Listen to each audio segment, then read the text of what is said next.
Okay, we're going to get started. Good afternoon, everyone. Thank you so much for attending today's webinar on staying in the nuclear policy field. So we had a webinar last December on getting into the nuclear policy field, which obviously attracted a lot of students and early career people. But we thought, what needs to be addressed is the reasons why people can't stay in.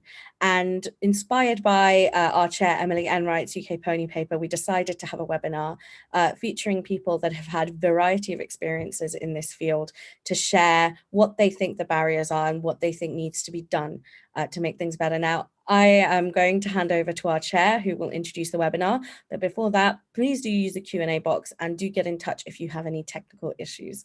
But for now, Emily, I'll hand over to you. Thanks so much, Anu, and thank you so much to Verdict for having me here today. It's a real pleasure to be chairing today's discussion, particularly because this is a topic that I'm really passionate about. As you noted, Anu, I did some research for the 2020 UK Pony Annual Conference on this topic. Verdict have been very kind in spruiking that on Twitter this week. Thank you heaps. I just wanted to quickly set the scene before I turn the discussion over to our wonderful panelists, Marina, Naveen and Patricia. In a former life, before I moved to the UK and started working in nuclear policy, I worked in a government role in Australia in health and human services, looking specifically at workforces, medical workforces, doctors, nurses, paramedics, allied health clinicians, etc. Workforce policy looks at how workforces can be built, professionalised and managed, how they can be developed to increase capacity and skills, how practices can be improved to see gains in retention, employee satisfaction and work outcomes, and how to shape programs that boost innovation, creativity and responsible risk-taking as part of the ongoing work of developing best practices. My Pony research was really informed by that past experience, surprise, surprise.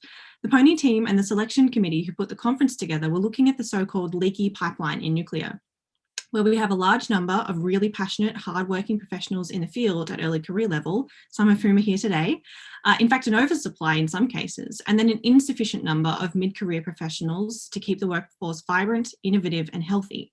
We see that in the difficulty some organisations have in recruiting at the mid-career and senior career level. I was looking at that puzzle through the lens of workforce retention and attrition. In any workforce, it's natural and usually a good thing to have attrition as you move upwards from junior to career to mid to senior career levels. Young people are very career mobile and not everybody is suited to or capable of the kind of work and excellence this field demands, particularly later on in life. However, if we're not able to get enough people into the field in mid-career, something's going wrong. What I found was interesting and complex. Nuclear policy is still a young profession, so some of the barriers to retention are pretty standard workplace issues that other workforces manage a little bit more effectively in some cases. Things like adequate pay for junior employees, opportunities to undertake professional development that is broad-based and focuses on not just research, but professional skills like leadership, management, budgeting, organisational reform, etc., as well as paid parental leave, workplace discrimination and sometimes bullying, the perseverance of unpaid internships, and more. We also had issues with the size and nature of the field itself reported. Fundamentally, and this was really one of the most pointed, I guess, comments that I made at Pony, at early career, there are not enough jobs. And I mean that not in terms of an acceptable oversupply of young people looking to get involved. What I mean is the workforce does not contain enough young people, and the jobs that do exist are competed over ferociously. There are lots of contributing factors here. I won't get into them all now, but it was the #1 issue that I came across in interviews and survey results. Across the workforce, there's also not enough diversity. I think we know this. Women, people of colour, LGBTIQ+ identifying people and other marginalised groups have really only recently begun to experience the kinds of access to the field that white men have traditionally enjoyed. And we still have a long way to go in terms of inclusion, diversity and equality. We also need opportunities to include people who understand nuclear in a different way, tech professionals, people who work in nuclear energy, people who have military experience, as well as visual artists, public communicators, strategists, professional educators, etc. Finally, the pipeline. This is a significant quandary. Highly professionalized workforces solved this problem decades ago, but in nuclear, it's really complex. And what I found is a sense that there really is no clear pathway from junior to senior roles. There's an abundance of short-term contracts dependent on project funding and no guarantee, if you will, of ongoing work, let alone promotion and advancement in the workplace or workforce. This becomes a significant driver for attrition as people move towards the private sector, government and industry, where there's much more certainty about what the future could and should hold for each employee. This challenge, as I said, is multifaceted and it's a really tough one to resolve, particularly in the funding environment in which we operate. And the ways that we should address it are equal parts building certainty into the workforce and managing expectations to forge more flexible, forgiving, and exciting pathways and pipelines in nuclear. But these are just some of my reflections, and I want to go over to our panelists now, Marina, Naveen, and Patricia. I'll introduce each one as they begin their remarks, starting with Marina. Marina Favreau is a research fellow at IFSH Hamburg, where her research focuses on the impact of emerging technologies on arms control. She is also a consultant at the Centre for Science and Security Studies, CSSS, at King's College London, where her research focuses on technology and bridge building. Previously, Marina managed the Emerging Technologies Research Program at BASIC and worked as an analyst at RAND Europe. Marina holds a first-class master's degree in international relations and politics from the University of Cambridge. Over to you, Marina. Great, thanks so much, Emily, for that great introduction. I always, the first-class master's degree is such a cringe. That should be knocked off the bio, I think. Yeah, so hi to everyone. My name is Marina Favreau. I work as a research fellow at IFSH Hamburg, and I also work at CSSS at the King's College London. In both roles, I look at the impact of emerging technologies on arms control. And as Emily also mentioned, I formerly worked at BASIC and at RAND Europe. And the way that I think about the entirety of my short career so far, I'm quite a visual thinker. So I understand these organizations as existing on a continuum with academia on one end and research consultancy on the other. So IFSH and CSSS are institutes within universities, meaning that they're closer to the academia end, whereas RAND exists on the extreme end of research consultancy, and BASIC and other think tanks fall somewhere in the middle. So to caveat my remarks today, I'm speaking in a personal capacity for one thing, and I'm also going to try and keep it as broad as possible. I'm not going to name names because I know that all organizations across this continuum have different challenges and opportunities. But for me, one of the biggest challenges that I've experienced is work-life balance. And I know that the people in the audience today are here because they're very passionate about their work and about the sector. So to be clear, I'm not talking about exceeding 40 hours a week or working the occasional weekend, but about a more endemic overwork culture that included frequently canceling holidays, having a weekend free of work as the exception to the rule, and staying in the office until very late on a regular basis.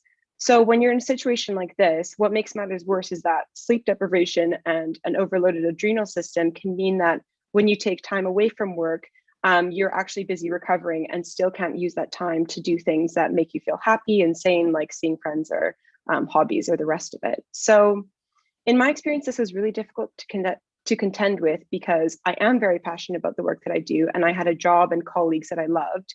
But on the other hand, the scope of my job expanded to such a degree that I had little time for anything else in my life. And I've done some thinking on where these challenges originate, and I've tried to group them into three categories. So one group of challenges relates to the way that organizations win and deliver work. Another is location related, and the final category is more personal. So taking these in turn, the first category, as I mentioned, are challenges relating to the way that organizations in the nuclear sector win and deliver work. So in my experience, project budgets were small for what the client wanted delivered. And this was exacerbated by fixed price contracts, which set an upper limit on the contract value, regardless of whether the scope for the project grows, and it often does.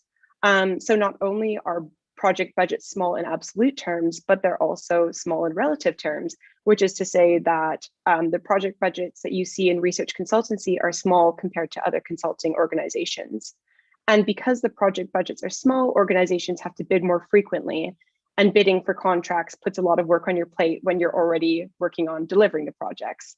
And finally, it's less likely that small organizations, and I include all the organizations that I worked for in this category, have large cash cow projects that can prop up some of the lower value projects. So together, I hope that these features show you how the nuclear sector can systematically fuel overwork and potentially burnout amongst its employees. The second category of challenges that I want to talk about are location related. So I worked for a while in Cambridge, which I found quite insular, and that's because my colleagues were my only network in the field. And so there's a lack of perspective and also a high degree of kind of normalization of overwork. So this happened to the extent that going to the office or to a cafe to work on weekends became fun because that's what your friends were doing. And I had no idea that the London networks existed, and I didn't have a way of accessing these networks, keeping in mind that this is pre-COVID times. And finally, on a more personal level, when I made the decision to leave this organization, I felt that it was a failure on my part not to be able to hack it, which shows how even when the situation that you were in is toxic, and perhaps making you physically or mentally unwell, you can still experience a bit of Stockholm syndrome. So at the risk of focusing only on the negatives and not on the positives, I want to say that I've learned so much from all the roles that I've held, and that each role has been really important for my personal and professional development. As you might imagine, one of my biggest takeaways from burning out or being in this situation where there is endemic overwork is I've learned how to fiercely protect my time. But another takeaway from the previous roles that I've held are the friends and networks that I built. And there are people that I continue to tap for expertise and friendship and the rest of it every day. So while work-life balance was the most significant barrier to retention that I've experienced as an early career researcher, there are also a few other things that I wanted to seed for the Q&A that I don't really have time to talk about in my remarks right now. So these points are a little bit all over the shop, but in case any of these things resonate with you, then we can pick them up later in the conversation. So firstly, I'm a foreign national working in the UK. I'm very lucky to have an Italian passport, without which I would not have been able to have any of the jobs that I mentioned. And of course, post-Brexit, this is changing for European passport holders. Secondly, I've held a nuclear policy analyst role before, but I've also worked in more generalist roles in security and defense that were not nuclear specific. So I can now speak the language, but I do still feel like a bit of an outsider to this field. Thirdly, there are so many things about policy and even about conducting good research that I did not learn from any of my degrees. And if you're in the position where you're moving from your master's degree into a policy role, you should expect that your writing will be ripped apart for at least the first 6 months in a policy role. But even now, 4 years into my career, there's still a degree of code switching that happens. For example, I submitted a report last week that I was told read like a round report and needed to have more of a story. So my writing is still being ripped apart. And finally, I got to where I am today in part through finding a niche. In my case, I think that's methodological. Through brand names like RAND, which actually carried a lot more weight in this sector than I realized prior to entering it. And through knowing the right people who advocate for me and act as mentors. So those are all of my remarks. I'm really looking forward to hearing from Naveen and Patricia and from you all in the Q&A. Thanks, over to you, Em. Brilliant. Thank you so much, Marina. Your perspectives are really, really valuable for a lot of people, particularly who want to work on that sort of more hard security side or tech side, I guess.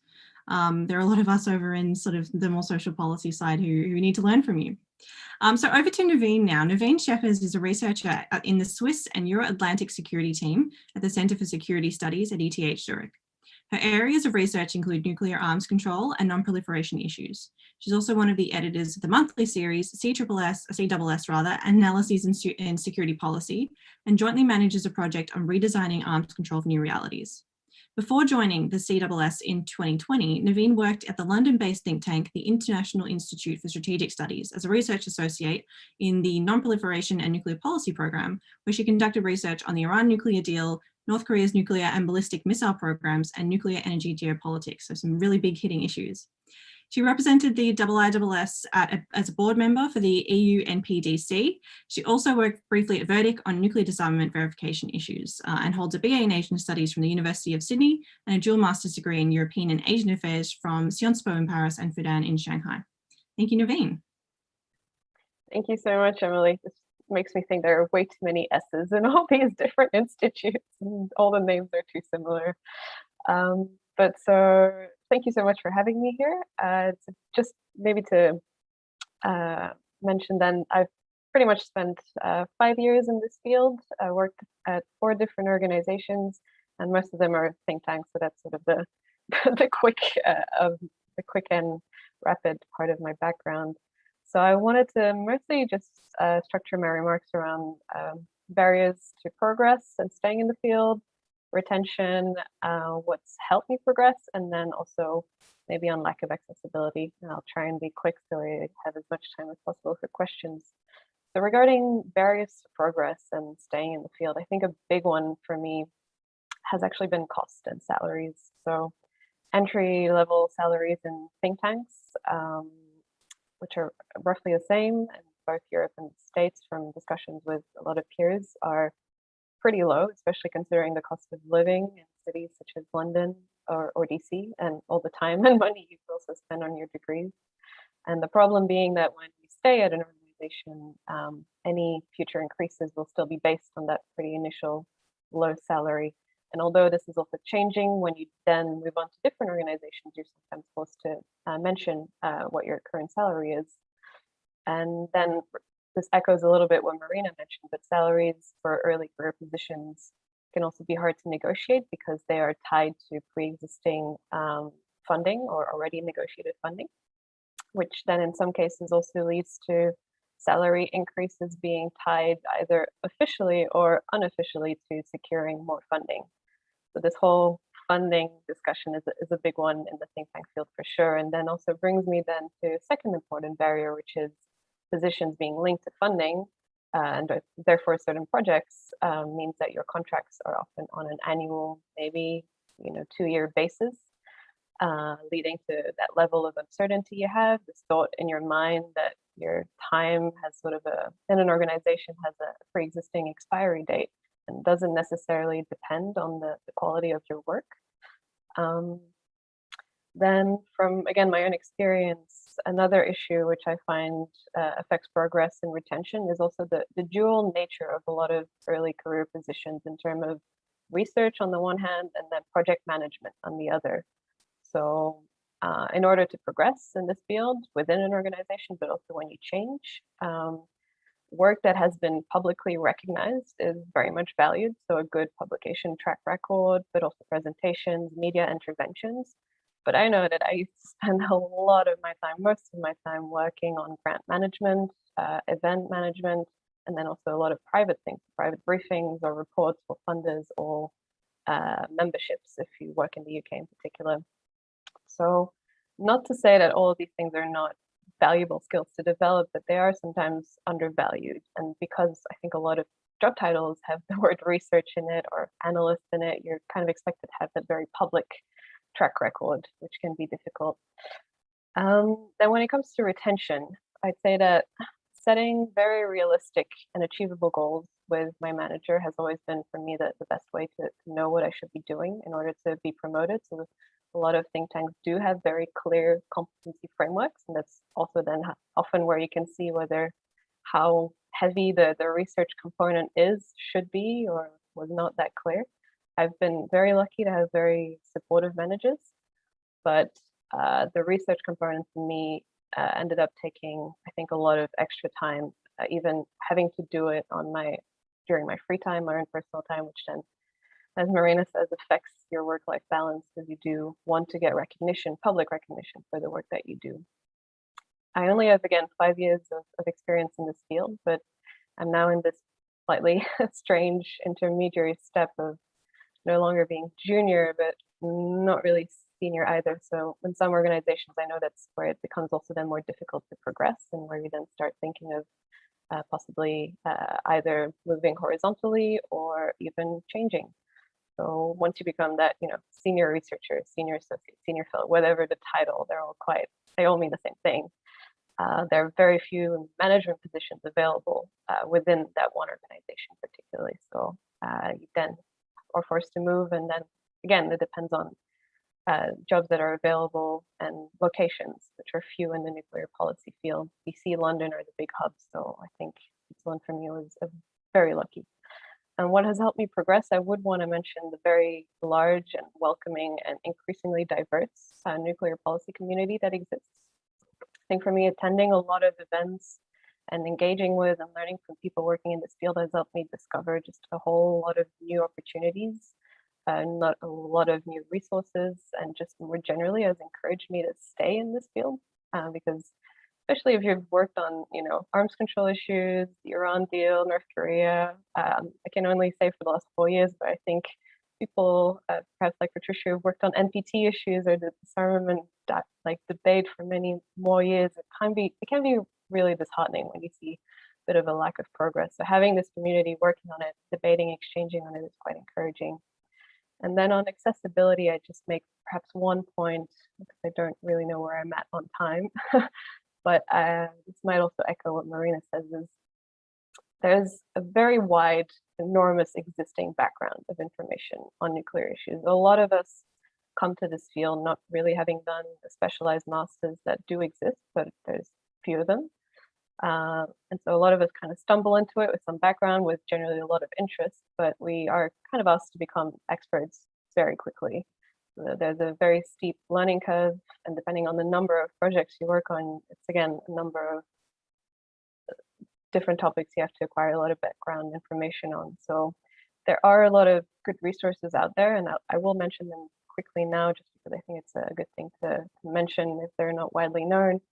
But I benefited from them. So there's the EU Non-Proliferation and Disarmament Consortium and the UN Office for Disarmament online courses.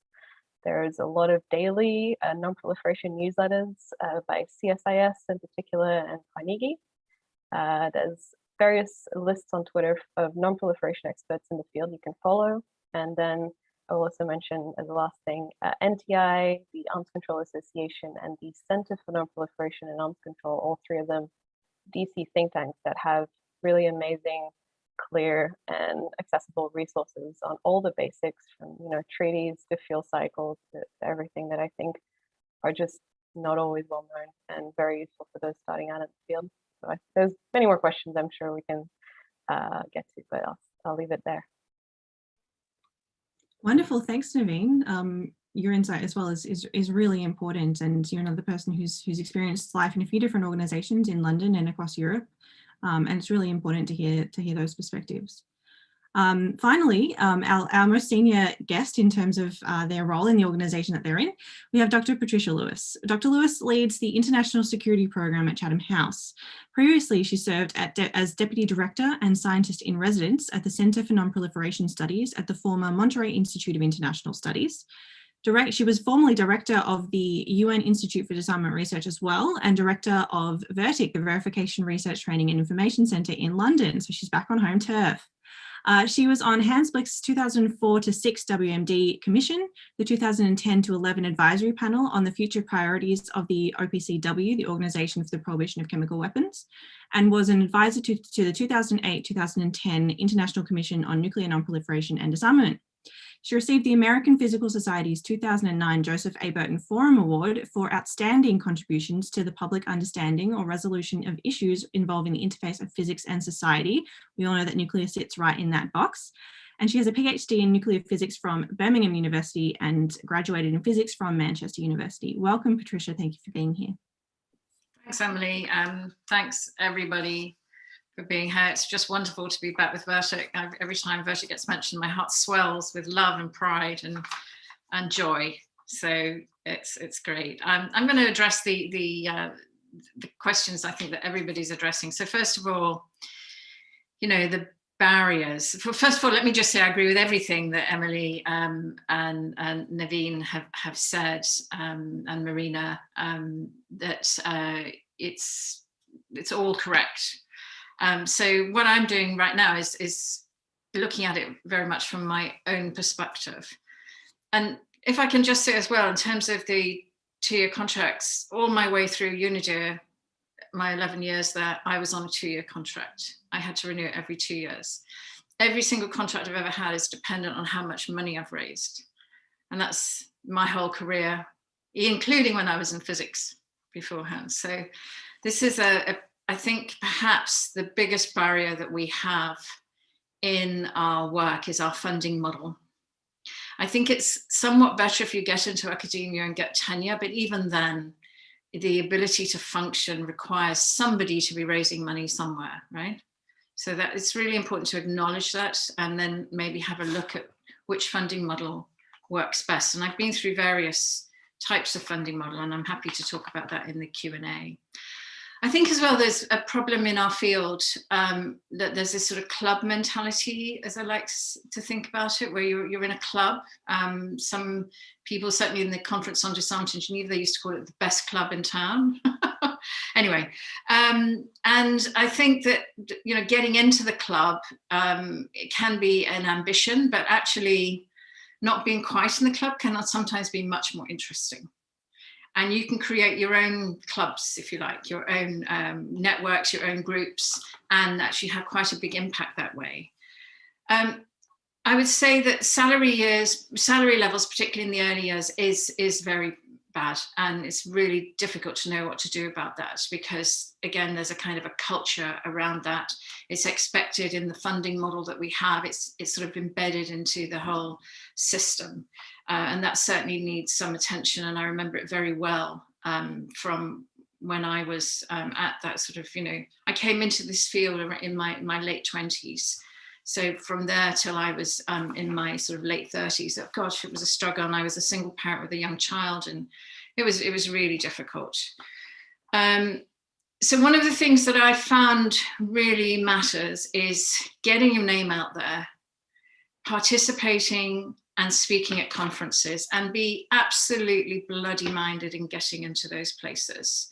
Pull every trick you have in the book to get into those venues. And when you're there, make the most of them. Network, talk, learn, listen, present, even if it's in, you know, a panel that you think no one will go to, even if it's, I remember once being punished at a conference by being given the Sunday morning at 9 a.m. slot, which, as you know, is the worst possible slot. And it was definitely a punishment for my behavior.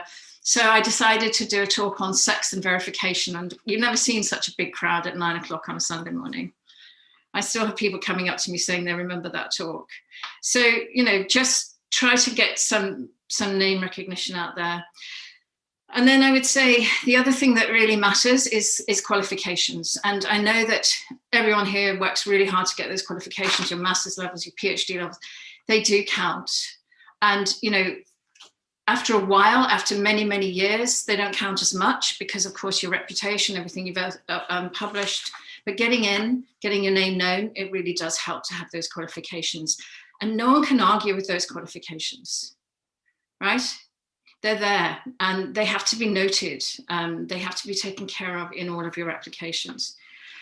In terms of retention, I think it's really interesting to think about this, but I don't think it's a really good idea to stay too specialized in nuclear. You've mentioned my nuclear career.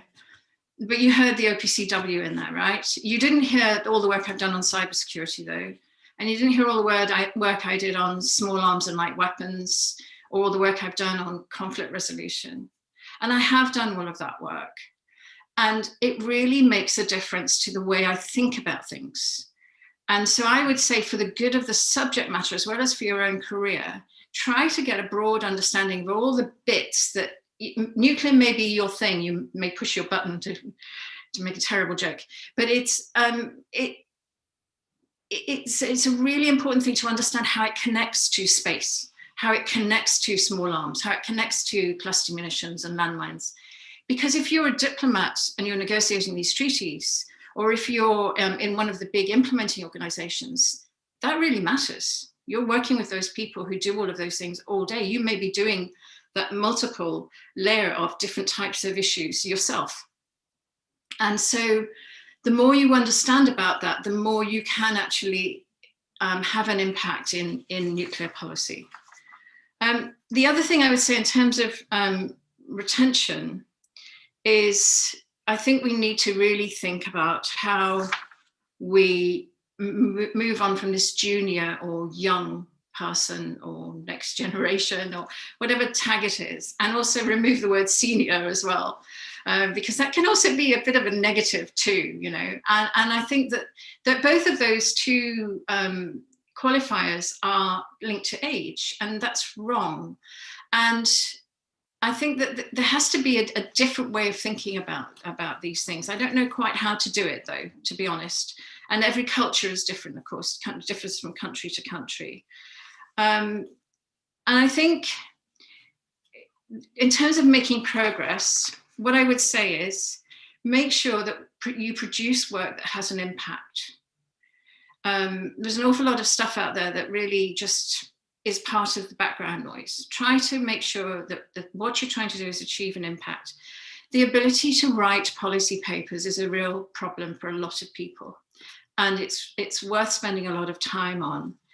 I would say enjoy having your work critiqued. My work still gets critiqued. We're edited to the hilt at Chatham House. And my daughter taught me about this. So she trained as an actor first. And after, you know, what they get is notes. I don't know if you've all heard that. You've probably heard it in the movies and so on, but you get given these notes. In other words, you get ripped to shreds for every performance. You get ripped to shreds for every audition, for every rehearsal. You'll get given these notes. And she taught me how useful and valuable those are. So, you know, whenever I read my notes, I see them, how dare they? But then I think, no, you know, get into your inner learning mode. This is an opportunity to learn. This is an opportunity to improve. There's nobody who can't improve. And actually, I think it's been really helpful in my work to be able to. I've learned a lot from my kids, by the way, to think about how you're constantly learning, constantly improving. I always feel junior in that sense, I guess, is what I'm trying to say. So adopt this learning mentality all the way through your career. And don't be afraid to get your hands dirty. Do the photocopying, you know, do the boring, mundane work, organize the meeting, go through the participation lists, etc., whatever stage you are in your career, because that's also part of our work. As you go through the admin tasks that you have to do change, and as you go up the management scale, they get heavier, not lighter. And you are more responsible, you have more accountability, more is demanded of you. It doesn't get easier, it gets harder. So just be aware of that this is part of the work. I would say as well that the issue of the lack of accessibility and the lack of diversity has been a real problem in our field. And it's been a real problem, obviously, for the individual, but it's also been a real problem for the subject matter, because I think we've really suffered from lack of diversity and lack of creativity. And then my final thing is to say that, unfortunately, the ability to raise funds is a huge skill. And if you're working in a team, someone has to be able to do it, or you're not going to be able to fund the project. Whatever the funding model is, the ability to raise funds is a skill that if you can do it, it's hugely marketable. And I know how difficult it is. I don't think I'm particularly good at it, but I've really worked hard at it over the years and tried to become better at it. So I'll leave it at that and happy to get into any discussion. Wonderful. Thank you so much, Patricia. Your perspective as well is incredibly valuable as someone who's been in and around the field for a while and has had a lot of different perspectives, both as an employee and as an employer. It's great to hear from you. So before we turn to audience Q&A, I'm just going to flagrantly abuse my chairing privileges and ask a really quick one of my own for each of the panelists. Maybe if you could try to do it in 50 words or less, that would be great. If you could articulate the one thing that has kept you in nuclear policy, what has been the key to your retention by the community and vice versa? What would that be? I might start with Marina first and work that way. Oh, you're putting me on the spot here. With no time to reflect on this, I would say that there are really wonderful people in this field, and I do feel cared for, and I feel supported by a great group of people. So that's my answer. Great, thanks. Very snappy. Naveen. They're script sounding the same, but I had a lot of really good mentors in the field. And then again, also just the subject matter and its relevance today. I think that there is such a thing as seeing it in the news all the time and realizing how relevant it still is and how much work still needs to be done about it. Brilliant, thanks Naveen. And Patricia. Yeah, for me, it's because it's exciting and it really matters. And I had the misfortune of having a lot of taste of success in my early career, and I've been trying to recapture it ever since. A noble goal. Okay, so let's move to the audience Q&A. We have a few stacked up and we do want to finish right on time, so we'll be quite quick. We've got a first question here from Fabian Hoffman, who is a policy intern at BASIC and is completing his master's at KCL. He's wondering whether the difficulties that we're seeing in nuclear policy are unique to this sector, or whether there's something that we see across different areas in international security and strategic security, particularly in sort of defence and terrorism studies. Patricia, you mentioned that you have done some study in small arms and light weapons and other areas like that. Is this ubiquitous, or is it really specific to this small community? Patricia, if you might like to go first. So I think the political the background at the moment is ubiquitous, but I think nuclear brings out the very worst in people, probably because of the types of weapons they are and what they do. And the way in which we've structured things so that, you know, culturally we've given them so much political power as well as their destructive power. So I think we see the very sharp edges of the political difficulties we have when we get into the nuclear realm.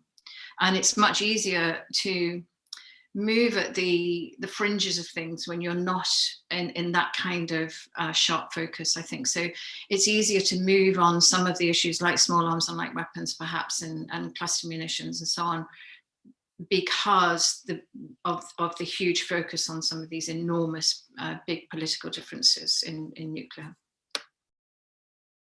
Terrific, thank you. So Marina, you've had some experience in tech in particular, and you noted in your remarks that you still consider yourself something of almost an outsider in nuclear policy. Have you seen the same sorts of issues in other areas in international security?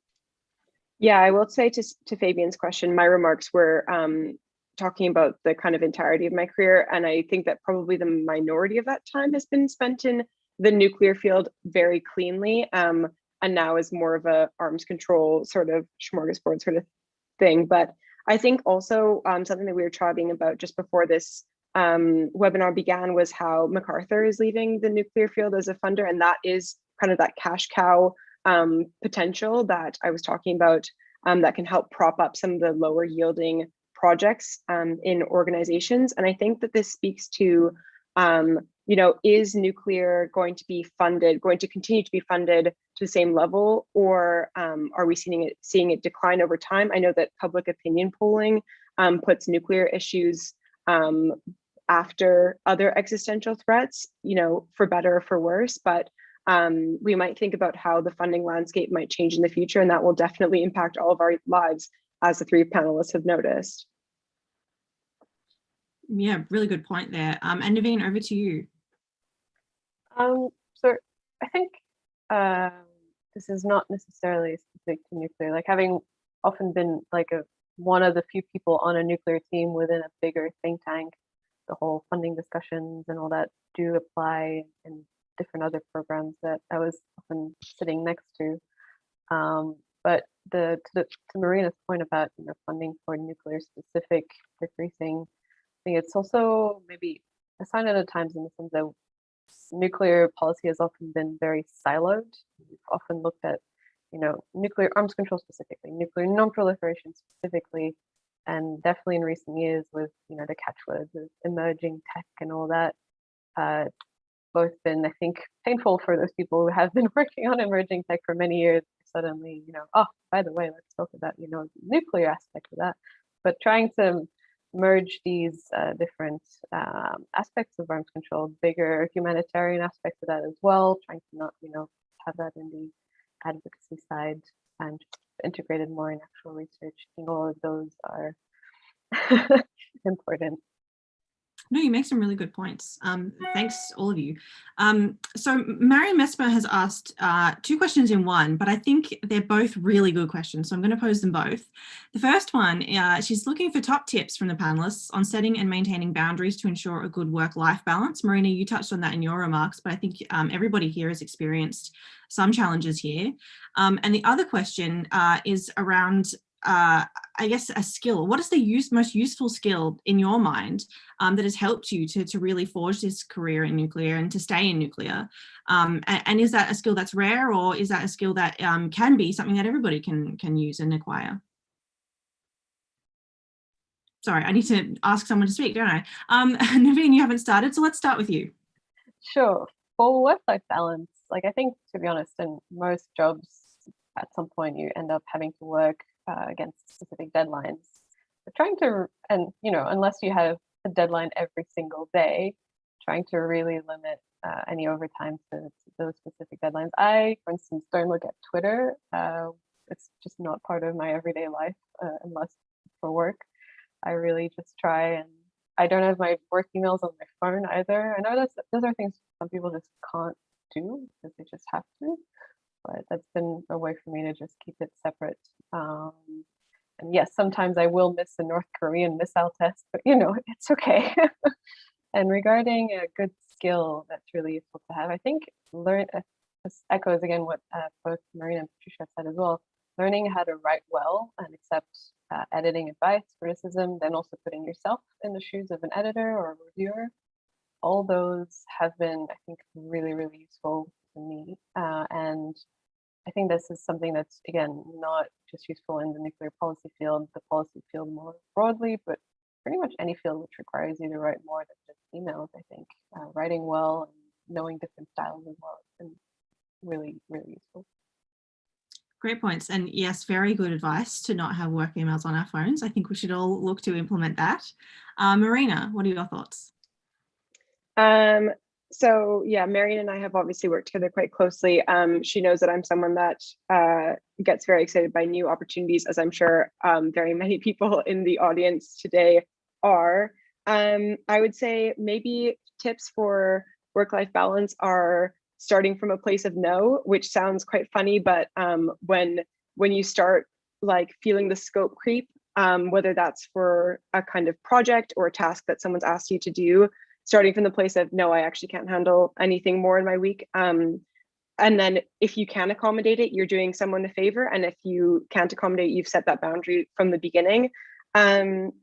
Also having hobbies that you like so much that that they block out some part of your day and you can't have work push into that, I think is really helpful. Sometimes absolutely impossible. I'm not going to say that I've always maintained a balance between hobbies and work, but yeah, a good aspiration to aim for.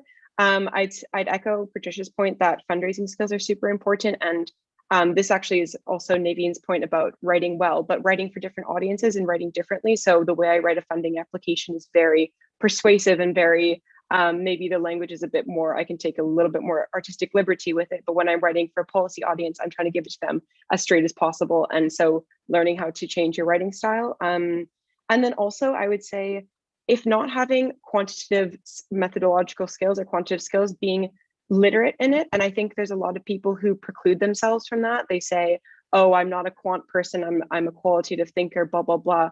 But you don't need to have a STEM degree to be data literate or quantitative method literate. And I think that to do something like that and to be able to speak a language of even statistics is really, really helpful and gives you a kind of seal of approval in for better or for worse. Again, thanks, Em.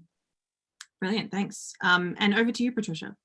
Yeah, well, I've never really been able to work out a work-life balance, to be honest. And it's partly my character and personality. So I think part of it is understand your personality and what works for you.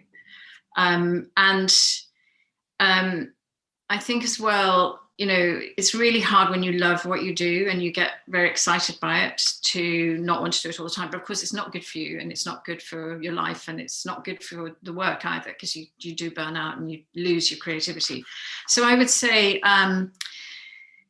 turn off notifications. That's one really important thing. Give step away from the machine on all of that. Put it away so you can't see it, so it's not there invading your space. But I would also say is, if you're the type of person you like, the type of personality that I am, build in things that force you to say no. Get yourself dogs, get yourself kids, get yourself parents, get yourself a partner. Make sure you've got dance lessons that you can't move, things where you would be letting other people down if you didn't show up, the choir, that whatever it is, so that you are forced to move away from the machine, move away from the office, and do something completely and utterly different. And whatever it is that makes you do that, that's the thing you should do. And then in terms of the skill, yeah, it's writing, but I would say speaking as well. And this can be very difficult for people to learn to speak. in public, and I know how gut-wrenching it can be. I know people who take beta blockers or who've taken them for a while just to get them over that hump. Do it if that's what needed. The other thing I would say is that when you do speak, never apologize at the beginning. I've noticed so many people start by saying, oh, I'm sorry, I was invited at the last minute, so I haven't had time to prepare. Well, that immediately tells everyone that they're not at the right meeting, that you're not the person they should be listening to. So never start, or at any time when you're speaking, never issue an apology for you being there, taking your space and saying what you need to say. They're lucky to have you in the room.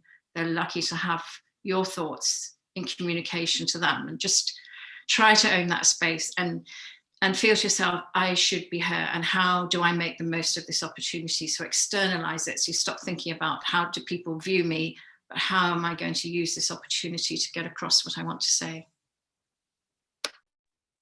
Brilliant. Thanks so much. Some really, really great advice in there, Patricia.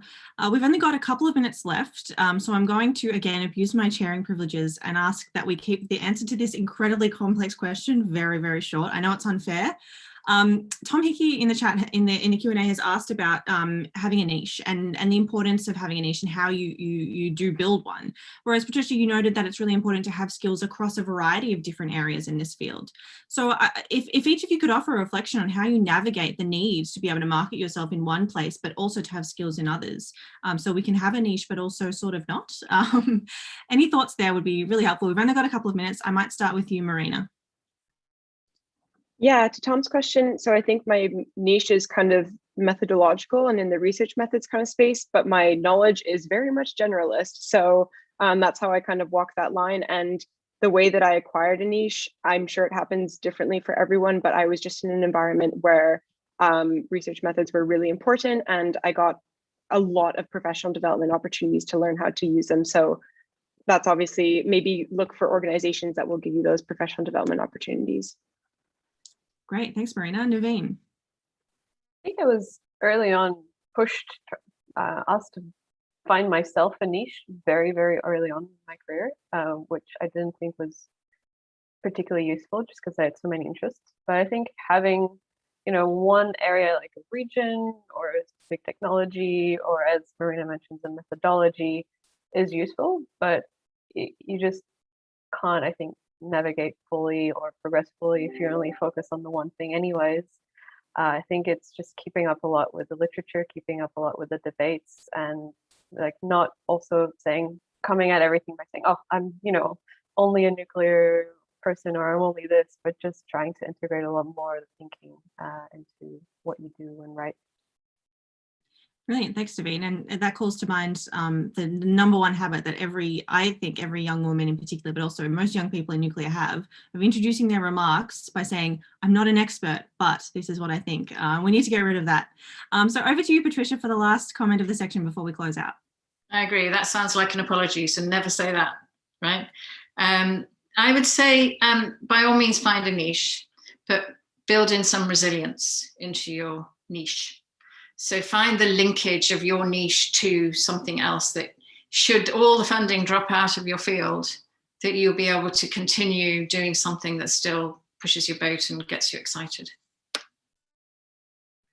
Brilliant. Thank you so much. I think resilience is a fundamental concept and a fundamental tool that we can have in this community to build our careers and to stay in nuclear if we can. So this has been wonderful. We're just at time now, or I think we've got 1 minute left. So I just want to thank all of our panelists for being here today. This has been fantastic. And thank you to Vertic for hosting us. It's such a necessary conversation and a really enjoyable one too. So I'll pass over to Anu if you have any last remarks. No, I just wanted to say thank you so much to our speakers and to our chair, Emily. Your time is so valuable, but also thank you so much to the attendees for asking good questions. I know that we didn't get to all of them, but I have taken a note of all of them, and we'll circulate them within our speakers. And if they want to tweet about them or reply directly to people, that would be awesome. Follow us on Twitter at vertic_org. The video from this will be on YouTube shortly. And thank you very much again for joining us. Take care and have a lovely